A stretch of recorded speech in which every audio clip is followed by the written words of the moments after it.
எனக்கு பிளான் சொன்னார்ல, அப்போ எனக்கு தோணுச்சு நம்ம ஏன்டா இவ்வளோ வருஷம் பேசாமல் தான் தோணுச்சு.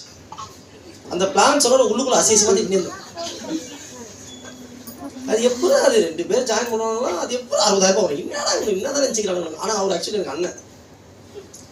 என்னென்ன வார்த்தை இருந்தோ எல்லா வார்த்தையும் எனக்கு வந்துச்சு, வெளில வரல, உள்ளுக்குள்ளே வந்துச்சு. சரி ரைட்டு வந்தது டீயை சாப்பிட்டோமா, சரி ரைட்டு ஓகே பட் சரி நான் வரேன் சொல்கிறேன்னு வந்துட்டு கிளம்பிட்டு போன ஒரு 2 நாள் ஃபோன்லாம் எதுவுமே நான் பண்ணல. நான் பாட்டு டென்ஷன். எனக்கு வந்து ஒரு 50 லட்ச ரூபா கடன், வேறு ரியல் எஸ்டேட்டெல்லாம் லாஸ் ஆகிட்டேன். ஸோ நம்ம வந்து பெரிய ப்ராஜெக்ட் பண்ணலாம் அப்படின்னு ட்ரை பண்ணிகிட்டே இருக்கேன். அப்போ வந்து திடீர்னு 2 நாள் கழிச்சு எனக்கு பிஸ்னஸ் ஓனர் ஃபோன் பண்ணார்.